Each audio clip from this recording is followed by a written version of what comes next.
Hey guys, welcome back to my channel. So today I'm going to show you how to make a BCBG inspired sweater. In store cost $270. We're going to do it for $30. Here's some photos of the sweater that I've taken from the BCBG website. This is a cardigan version, so if you can find a sweater that has buttons already, that would be great. Little slit on the side. Also check out their website so you can see, zoom in and out of the sweater better. Okay, there they have a tank top, and here's a picture of it that I took with my BlackBerry. If you could see, the sleeves are folded over, and we'll get to that later. So here's a sweater that I found. It was the closest that I had that looked like it, and I see how you can see the little holes and patches kind of like the sweater had. So my sweater was white, and the sweater that they used underneath was gray. So I'm going to take Rit Dye, and I'm going to dye it gray. Even though this Rit Dye was black, I'm going to fill a bucket with hot water, pour the dye in, stir it around. If you already have a gray sweater, great. If not, you can use whatever color you want and customize this. Doesn't have to be gold and gray. It could be any color you want. Okay, so I'm going to dip my sweater in. There we go. Okay, you could do coral and gold or army green and gold, or it doesn't even have to be gold, any color you want really. So I'm not going to leave this overnight. I'm just going to swivel it around. This is the Rust-Oleum metallic spray paint that I found worked the best. So if you can pick this one up, it gives a nice sheen to it. Here I already started spray painting the sweater and realized afterwards I wasn't recording. So here's me using that spray paint, and I'm going to head back over there. You'll want to do this outside, and I should note that I have already washed this sweater after wringing it out many times in the washer and dryer afterwards to make sure that there's no dye left before you do this. You definitely don't want any dye left in it. Okay, so spray paint outside, because as you can see, it makes quite a bit of mess. And also you'll want to wear gloves, because I had a beautiful manicure that my sister had given me with a cute polish, and by the end of this my fingernails were all gold. So yeah, wear gloves. It makes it a lot easier. And I also went through about 1.5 cans of this, depending on what size you end up buying, or what size you are, or how dark or whatever, depends on how many you'll need. So my shirt is dry. If you leave it outside, it'll air dry really nice. Here is a Tulip soft fabric paint. It's actually a flexible one. You want to make sure that you buy the flexible paint. Okay, I'm going to pour it onto a little bit of newspaper, put newspaper inside the shirt as well as underneath it. I'm going to dab it with a sponge brush. And all I'm going to do here is the 5 or 6 lines down the center of the shirt. I'm going to dab over those, because later on we're going to go over this with spray paint again, and this will, because of the paint, it'll actually make it give kind of like a latex look, and that's exactly what that entire full sweater was like. But you would spend a lot of paint trying to get it to look latexy, so we're going to cheap it out a little and only do certain areas of the sweater. For me, I'm going to do the center of the shirt, the collar, and then as well as the bottom part of the shirt. So all I'm doing here is dabbing. You want to make sure you get good coverage. Also, if you end up doing that, what I just did there, I put too much paint in one spot, keep dabbing around and go back and use some of that paint and move it around. Okay, now I'm going to do the collar of the shirt. We're just going to make sure, if you want to spread it out and go in between each one of those ridges, you can, if your sweater is the same as mine.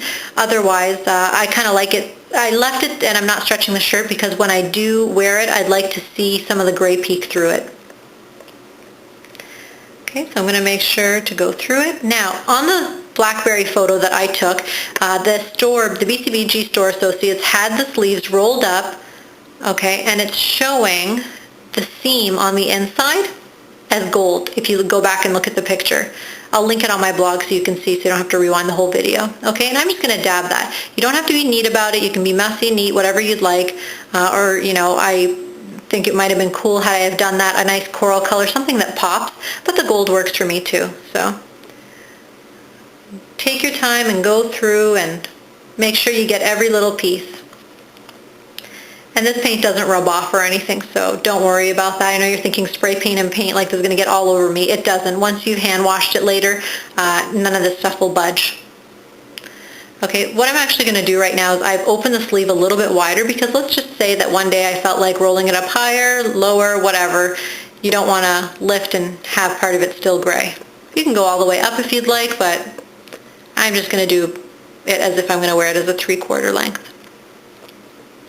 Okay, and now flip to the bottom, you'll do the back part first and do the same thing that we've been doing. Just dab, dab, dab, because I want the bottom and the center and the collar of the shirt to stand out much more like a latexy gold.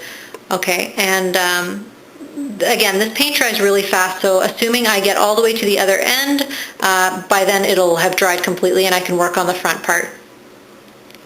And of course my camera dies, so I don't get to show you guys that after it's dried, hang it outside and give it some time to dry. You'll take your spray paint again and spray paint over the areas that you just painted with that fabric paint. Okay, that'll give it a latexy, brighter, shimmery, really nice gold texture and color, kind of like that part right there. See that? Okay, so this part here you can skip if you do not want to slice your sweater. If you don't feel comfortable sewing this, do not do it, okay? So what I'm going to do, because like in the photos we showed you, they have a slit on both sides, I'm going to make a few cuts into this. Okay, check behind so that you're not cutting apart the seam. Try and do it to the side of one of them. Okay, and of course preferably you should be measuring this with a measuring tape or using a ruler or something. I'm just eyeballing it. Okay, we're going to end up sewing this. If you don't have a sewing machine, you can use regular thread and a needle and sew it that way.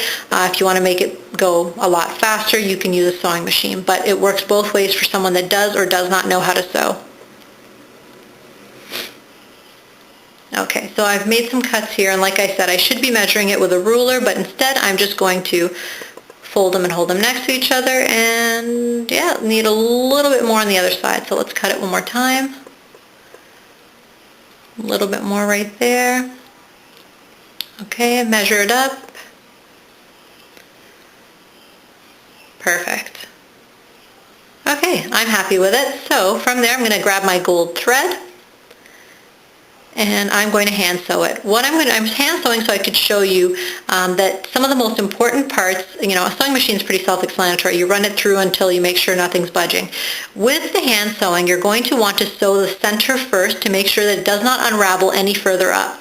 With the sweater material that we're using, mine is, I believe it's polyester, but the point is you do not want this to the threads that they had used to make the designs in the sweater to unravel and pull apart any more than we've just cut. So make sure that you have sewn it as much as you can and as tight as possible. Pull the string. Don't be afraid to get it in there tight and go over it millions of times just to make sure that it's not going to open up.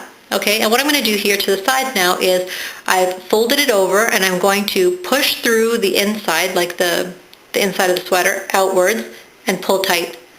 And same thing. Go in like a loop motion.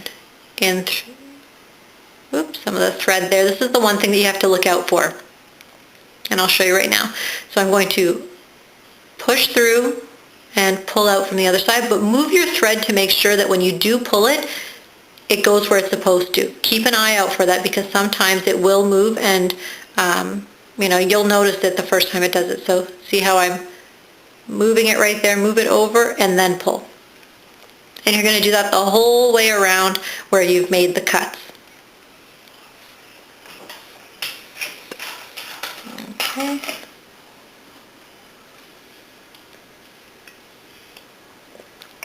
Hand wash your garment. Don't throw it in the washer or dryer anymore. And once that's done, you can hang a necklace on it, put a belt around it. It looks really cute with blue jeans or a jean skirt. You know, here's a different type of necklace with it. Nice linen-y pants, depending if it's like on a cruise ship, nice cold night. But it's still summery. It's very versatile. I preferably like to wear this kind of a sweater with earrings because there's too much gold going on that you'll lose it in wearing a necklace sometimes. So big, nice earrings with flowy hair, skinny jeans, and nice heels looks really good to me. These are my favorite earrings. I like the way they pick up with the gold shirt. They match really well. All right. So there you go, guys. I hope you enjoyed. Subscribe, leave me a comment, follow me, or add me on Facebook, Twitter, whatever you'd like, and hopefully I'll be back with another video soon. Bye.